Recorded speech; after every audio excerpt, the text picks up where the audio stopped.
Hello everyone, and welcome back to 4KB Shorts Let's Play of Kentucky Route Zero. We had just completed one of the most epic interactive cutscene slash musical elements I've ever seen in a game. And now it's time to tell Junebug how awesome that was. Well, hope you liked it. Kinda sad, isn't it? Kind of. Listen, we appreciate you folks sticking around for the show. There's nothing more wretched than playing sad songs to an empty room. We've just got to get our fee from Harry, and then we'll get you headed to the, Zero? Whoa, I hear robot noises I didn't hear before. What's up with that? Well, Harry, I think that went pretty well. I'd say the crowd was into it. Reverential. Rapt. I guess the usual fee is about right, and we'll let you get back to your business. Well, that's just the... Damn it, I was trying to tell you two, I can't pay. They cleaned me out. I've got nothing left but a GD IOU from the distillery. An IOU? Yeah, I traded them for some whiskey, and I guess I had some surplus credit, so I got this note to get some more from them later on. Must have been a hell of a trade. I had to. Gotta keep this place open somehow. God damn it. Watch your language, Harry. Indeed, watch your language, Harry. You could pay them with your IOU. Well, very contemporary. Very astute. How about it, Harry? Let's push some paper around. Well, it's just... I can collect on it here when they bring more whiskey up, but for you to cash it in, you'd have to go down to, you know, down to the distillery, down to Hard Times. And, you know, you've got to take the Zero. So that's what we'll do. How do we get there? You said you knew how to get there. No, I don't believe that's exactly what I said. It is exactly what you said. Are you folks sure you want to head down there? I've never been there myself, but I hear... people hear things. Rumors. It's where we've got to go. Well, I'll tell you then. But this is it, right? We're square? Harry, you're alright. If only.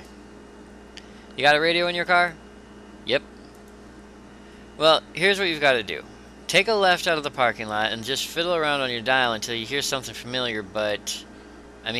familiar but strange? You know, the feeling? Like, I used to go hunting with my uncle out in the mountains, and now I watch these nature programs. They're filmed in the mountains, and there's the deer, and I know all the plants and every kind of tree, but something just doesn't look right. And it's even stranger for being so close to familiar. Something like that. You'll know it when you hear it. Fix that strange but familiar station on your dial, drive for a bit, and then turn around when the station cuts out. I mean, right then. Hope you folks find what you're looking for. Eventually. Always a pleasure, Harry. Is it? Alright, so I guess it's time to go. So... we have to look for a familiar yet odd radio station. Alright, so you said take a right out of the parking lot. I assume if the tavern's on this side, right is this way? Petting zoo. Okay.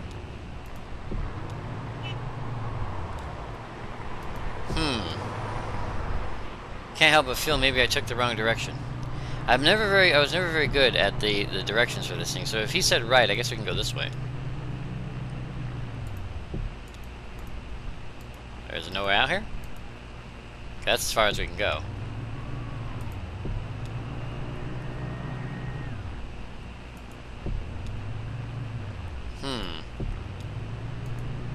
So he said take a right.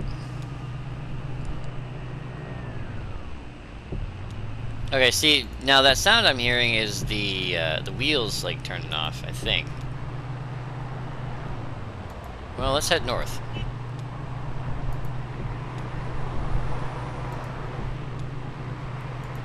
Yeah, right now all we're hearing is radio. No, that ain't it.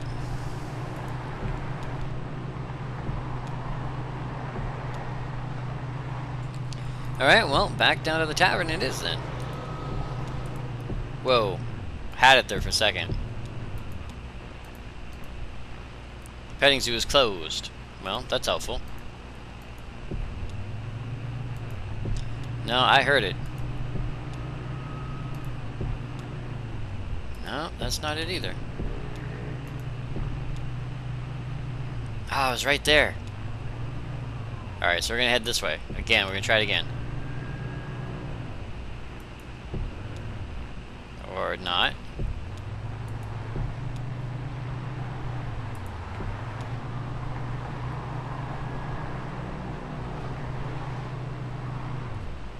Yeah, it's like there's... It's hard to tell between the distant cars and all the other sounds. What is this, an observatory? Oh, back around we go. Alright, we'll go back this way. Let's take a look. Now, I believe this is our booklet. Notes. No notes. The 0. Okay, well, we'll keep going. So take a right. There's a convenience store. Wait, go back. The convenience store is just a tiny booth in the middle of a lot that must have once been an active gas station. Just used pumps, chip red paint, and dull brown and white stains. The light in the booth is on. Approach the window. Conway approaches the window. The inside of the booth is big enough for a card table, 2 chairs, and a few plastic crates filled with snacks and warm Coke. 2 men shuffle plastic dominoes across the table. Look for a door. Oh, looks like we missed. Conway's truck pulls away into the night. No, that's not what we wanted. Oh, did we miss it already? Oh, darn it. Well, it looks like we're going to have a mystery on our hands regarding that, because now I misclicked. So it's going to be forever. Alright, so this isn't the way to the petting zoo.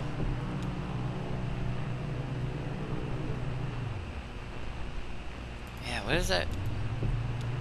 This is the old mine where Conway originally hurt his leg. I feel like we missed something. I'm not sure if we got Harry's instructions right. Neon signs rattle tunelessly in the dark. Alright, well... Take a right out of the... Yeah, there's nowhere to go over here. So we'll try again. We'll head down Jackson Highway.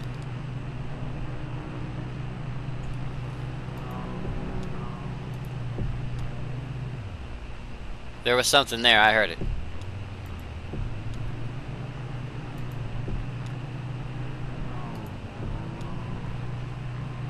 No, it's the truck. The truck actually is making sounds that sound like a person. Whoa, go back. What's the clockwork say? A faux rustic wooden sign hangs by chain above the door. Glass-glow clockworks, carved in a fanciful typeface, then set with what looks like brass or colored plastic. The windows are darkened, too crowded with antique clocks to make out the interior.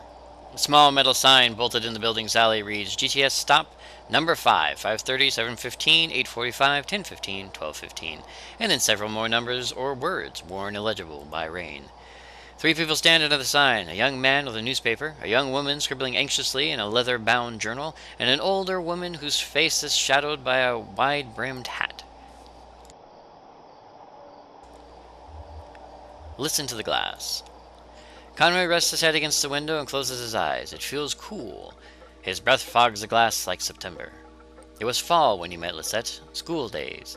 Neither of them were very good students. They'd cut out early and spend the afternoons in darkened bars. Sometimes she'd sing, or he'd pick up bottles, and the staff would pretend they were old enough to be there. Conway and Lisette would pretend too. Then he got a long-haul job, lost it on the road, and took too long coming home. He took a job from a wiry, irritable roofer named Ira. Ira brought him home to meet the wife and son, and there she was. Conway kept his mouth shut, not out of respect, but out of habit. Peer into the window. Conway peers into the window. It's hard to tell where the curtain's shadow end and the dusty clock silhouettes begin. Examine the sign. Conway examines the metal sign. It's impossible to tell how late the bus runs. Are these people just waiting? Could they have missed the last bus? Offer a ride to the older woman. Conway offers a ride to the woman in the hat. The old woman grumbles to herself as she climbs in the truck. Her name is Linda. She lives near the artificial limb factory, but can't be bothered for specifics. Okay, I believe the artificial limb factory is up north. Oh, we can tune our radio. Apparently, or could. Or can we? Oh, interesting. So that's what I was missing. We can tune our radio, but we're going to give these nice people a ride first. This station doesn't quite match the bartender's description. Definitely weird, though. Let's keep scanning. He said we'd know it when we heard it. Alright, but what we're looking for is Linda's home. Here it is. Linda doesn't care for the public transportation in this area. The buses are too small. In fact, they hardly qualify. Linda worked for 25 years as a city planner in Knoxville, so she knows, but it's not her place to say, really. But if she were asked, if anyone were to ask, she'd start with public transportation. It's the pride of a civil society. It's a place, as much as any city center. It ought to be funded as such. Sure, you could spend thousands on some concrete fountain, some scene of antiquity, something really impressive, but what does that do for a polis? Who meets at a fountain to exchange ideas? Drug dealers, that's who, and maniacs. Linda meets people on the bus, or at the bus stop. That's where things get done. In Mexico City, or Montreal, or New York, the trains are so fluid in their dependability that they're practically a stable place themselves. They're at least as reliable a place as... Linda lives here, with her daughter and son-in-law, in that squat gray building on the left. She owns the house, but her room is in the basement. The basement of her own house. Life is suffering, as they say. Okay, let's check another station while we drive. Well, I think we're going to drive back to the Clockwork. Now that's weird. But I don't think that's it either.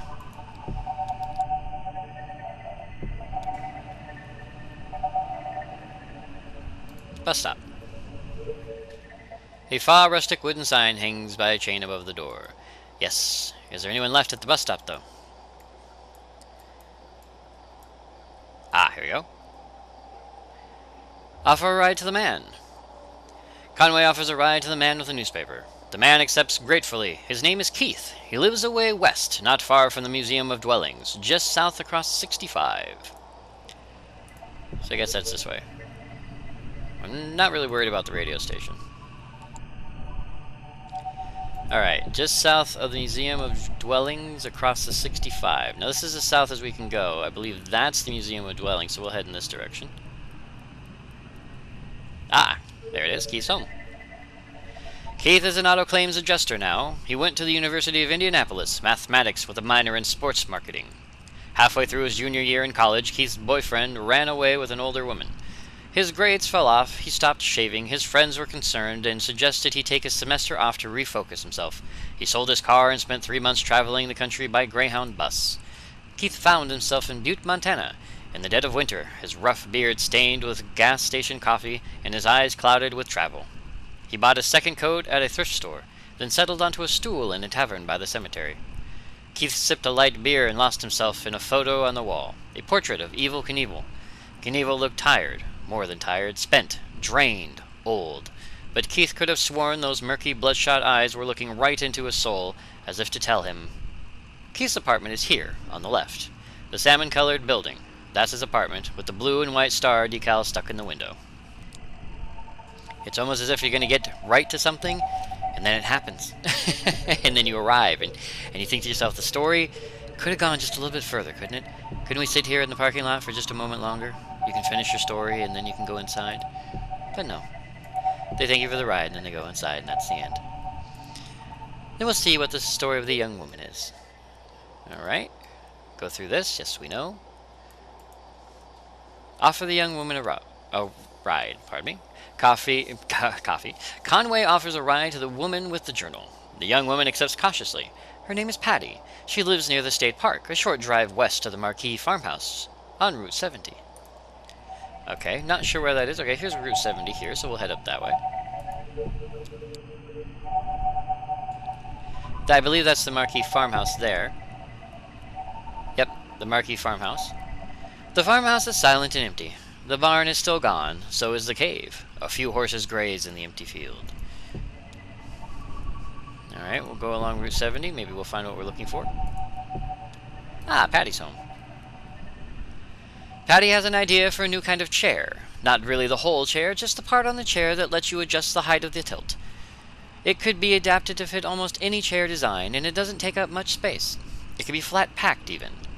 It's really a much more reliable design in the long term, and using the current crop of seat adjustment mechanisms, you're always running the risk of pinching your fingers, fumbling around down under your chair. Not so with Patty's new design. But it's not cheap to get a prototype fabricated for such a thing. Too many moving parts. That much is unavoidable. Patty's been doing some freelance technical writing to pay the bills, and setting aside as much as she can towards the project. She calls it the project when talking to friends and family, and by now everyone knows what she means. In school, she was easily distracted. Her teachers never thought she'd really command her full potential, and so on. But it won't be long now. Patty's staying here, and in that ugly amber bungalow. Again, it's only temporary. Alright, we gave everybody a ride and learned some very interesting stories. So, let's hit up our next station here. We'll drive along and see what's up.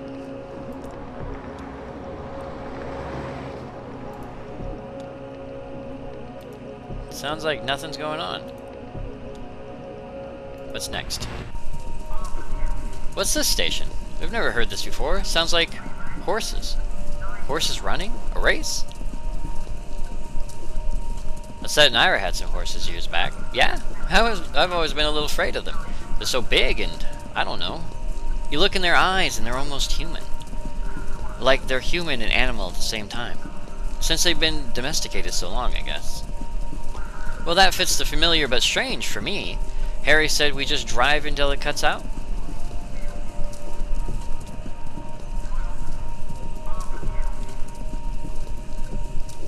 I guess we just keep going.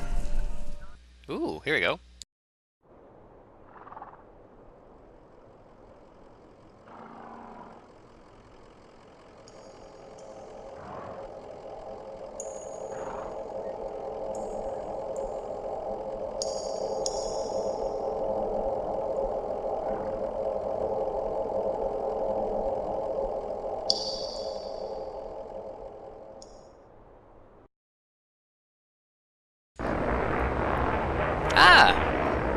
And we're back on the Zero. Alright, let's see if we can find our way back to the Bureau. I believe that's where we needed to go to deliver these papers.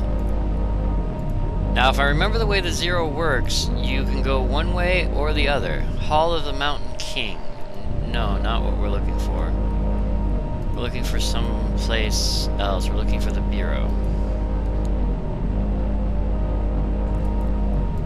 Okay, horses are gone, which means we've gone far enough on the road. Now, I don't remember the Hall of the Mountain King. I do remember the Hall of Records. Okay, looks like the Hall of the Mountain King's all we have. Let's see if we can go back the other way. Sometimes you have that option. Sometimes you can, in fact, go back the other way and arrive at another destination. The Zero is very strange like that. But if that's not the case, we will just stop at the Hall of the Mountain King and see if that's where we need to go. I don't believe that's where the Bureau is at. Whoop. Okay, so it looks like this is it. Our only destination.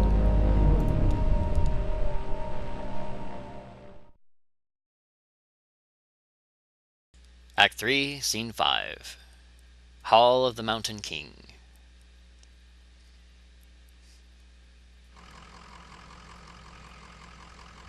Alright, Homer, what do you have to say, little buddy? They don't keep the roads up too well, do they? Not down here. Who do you think is responsible? Johnny! Time to cut him loose, ma'am. You bored? Nah, it's just a slow night anyway. I'm happy just tagging along. Bridge. The bridge ends abruptly, crumbling in disrepair. Boardwalk. Ah, time to go up.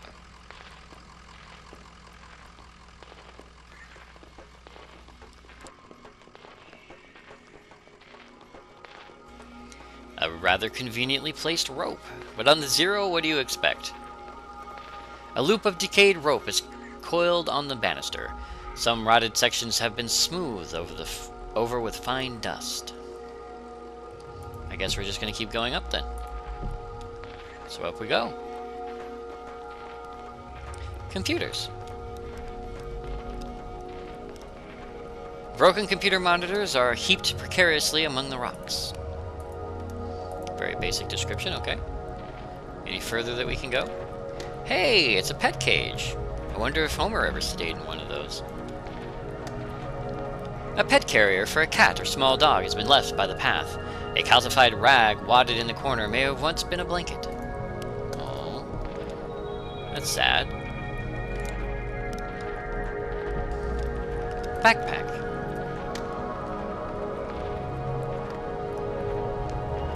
Oh, there's a person there. A hiking backpack leans against a rock. It's empty except for a dusty bag of cat food and a few punch cards. Fire.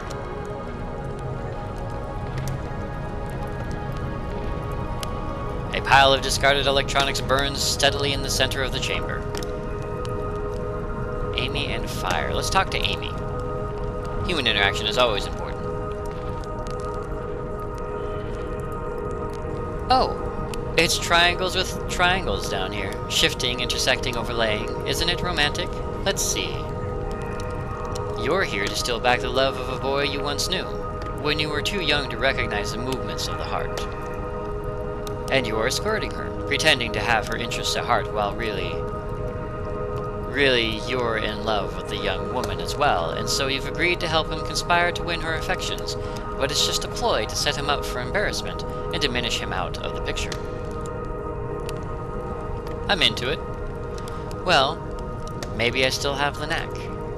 I used to be really good at this. I had 11 novels published from The Billionaire's Bidding to Fields of Longing. Real hot, bodice-ripping stuff, you know?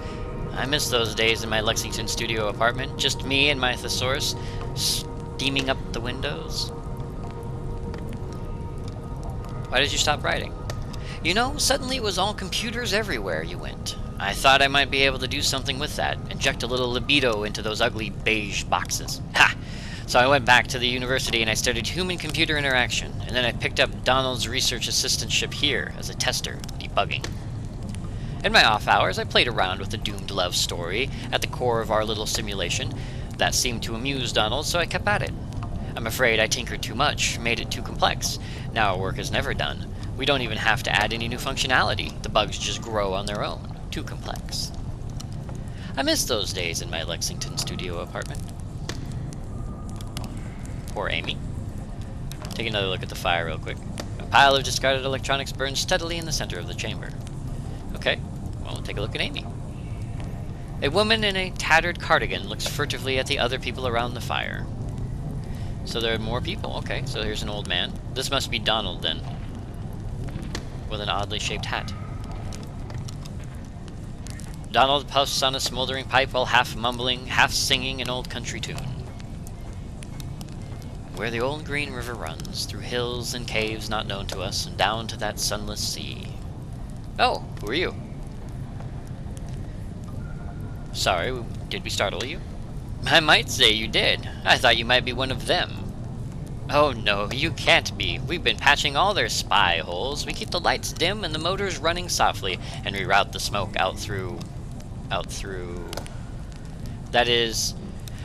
What were we talking about? What's that computer over there? It looks a bit vintage. It looks like a harmless little computer, doesn't it? Like some beat-up mainframe exhumed from a university basement and left in this cave to rot. Or to flower. No, it's no ordinary computer. I've modified it extensively and in some pretty experimental ways, believe you me. And that's to say nothing of the software, but... You look like a technically minded sort of person. Tell me, do you know the effects of mold growth on diffused base transistor circuitry? Sounds like it would short circuit. Certainly, certainly. But not all of it. Some moldy filaments are more or less conductive than others, and it grows in nonlinear chaotic patterns. We can guide it a bit through a simple application of classical horticulture, but we can't produce specific results, only tendencies. Thwarted and feeble, we hammer on this derelict keyboard. My name is Reason, King of Kings. But we are mere gardeners in the ruins. Our keystrokes echo off into the tunnels, boundless and bare. The caves stretch far away. We are too late. Always too late. What? Did you say something? I was just interested in the mold computer. The mold computer, Oh, Xanadu! You've heard about it! Perhaps you've read about it in a journal? It's been years since I published anything. Xanadu was evolved significantly since I explained its data structures in literary multitudes, hypertextual narrative as post-structural witness. Evolved, and then deteriorated. I'm afraid you are too late, fellow hypertext enthusiast. As the mold accumulated on the circuitry, Xanadu blossomed for a moment into something holy and enchanted. Then all the charm was broken. Do you have any idea what it's like to spend your life building something and then sit powerlessly as your work declined into ruin?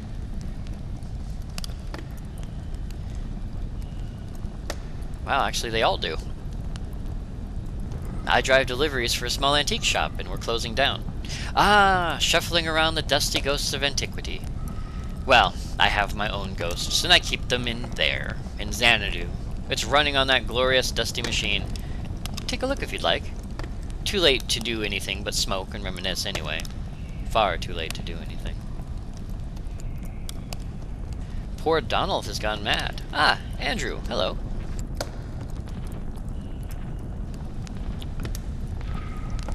Do you know that when I first... No, I mean, if this cave were larger, could it... Now I'm getting ahead of myself. I've got it. How would you characterize this space? The one we're standing in now.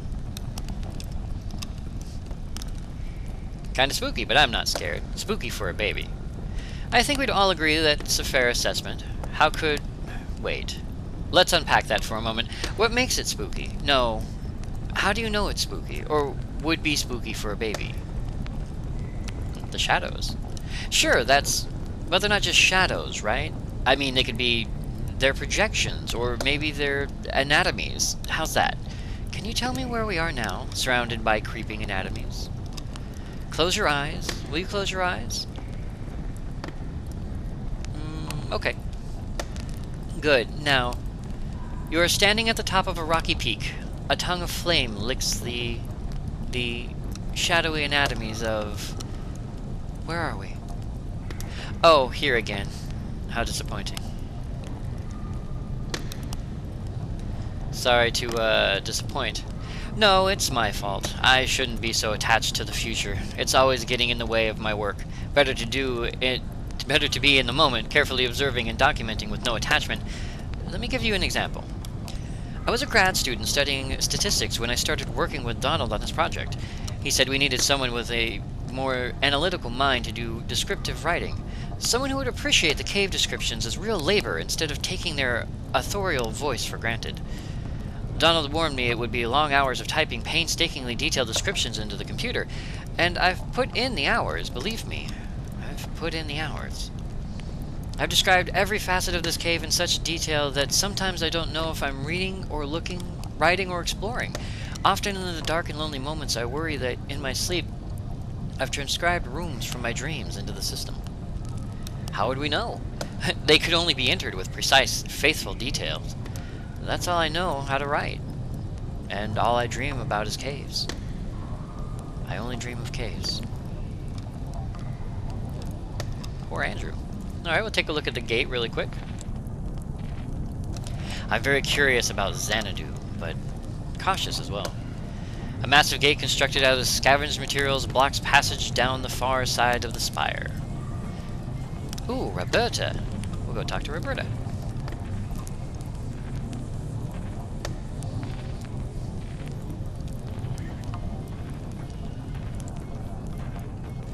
The kingdom is in peril.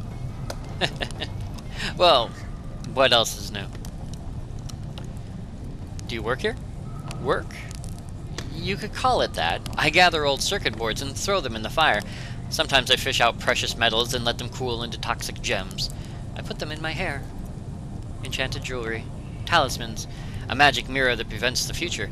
A magic shield that protects the bearer from age. A magic chest that always filled with... I never went to university. I was an independent scholar. It means I took to the public libraries like a beachcomber. I studied fairy tales. And then I came to work for Donald. I paid the bills, rubbed leathering elbows with academics, scraped black mold from cave walls. Finally, now I carry the firewood into scene sense. The kingdom is in peril. Okay. So Roberta looks like a woman in a long, worn shirt stares at the fire, lost in thought. Ah, Xanadu. So we can look at or operate Xanadu. We will look at Xanadu first. Baffling control panels are sheltered from the elements with a worn tarp. A closet-sized wall of knobs and wires looms behind the machine, humming faintly. An electric typewriter is the only easily recognizable component. Okay. Well, we have a few choices here, but what I think we're going to do is we're going to go ahead and pause here because it has been time. So before we access Xanadu, we're just going to take a break. So for now, I'd like to thank you all very much for joining me, 4 Kilobytes Short, on this Let's Play of Kentucky Route Zero. And I will see you guys next video.